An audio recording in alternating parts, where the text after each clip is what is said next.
বাংলাদেশ জাতীয় ফুটবল দলের সাবেক তারকা খেলোয়াড় কাউসার হামিদ তার মেয়ে কারিনা কাউসারের মৃত্যুর পর আবেগঘন বার্তায় দেশবাসীর কাছে দোয়া ও ক্ষমা প্রার্থনা করেছেন। শুক্রবার ভারতের চেন্নাইয়ে চিকিৎসাধীন অবস্থায় মারা যান জনপ্রিয় কন্টেন্ট ক্রিয়েটর ও অভিনেত্রী কারিনা কাউসার।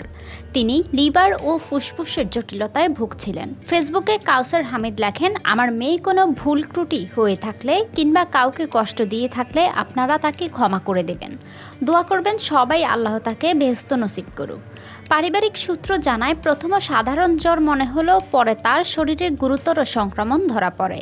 তিনি হেপাটাইটিস এ ও হেপাটাইটিস ইতে আক্রান্ত হন। আগে থেকেই তার ফ্যাটি লিভারের সমস্যা ছিল।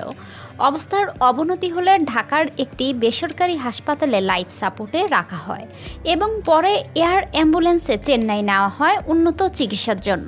চিকিৎসা সেবা প্রথমে ফুসফুসের সংক্রমণ নিয়ন্ত্রণে কাজ করেন এবং পরবর্তীতে লিভার ট্রান্সপ্লান্টের প্রস্তুতি নিচ্ছিলেন। তবে চিকিৎসাধীন অবস্থায় তার শারীরিক অবস্থা দ্রুত অবনতি ঘটে। সামাজিক যোগাযোগ মাধ্যমে সৃজনশীল কন্টেন্ট ও অভিনয়ের মাধ্যমে তরুণদের কাছে পরিচিত মুখ ছিলেন কারিনা কাউসার। তার মৃত্যুতে অনলাইন জগতে শোকের ছায়া নেমে এসেছে।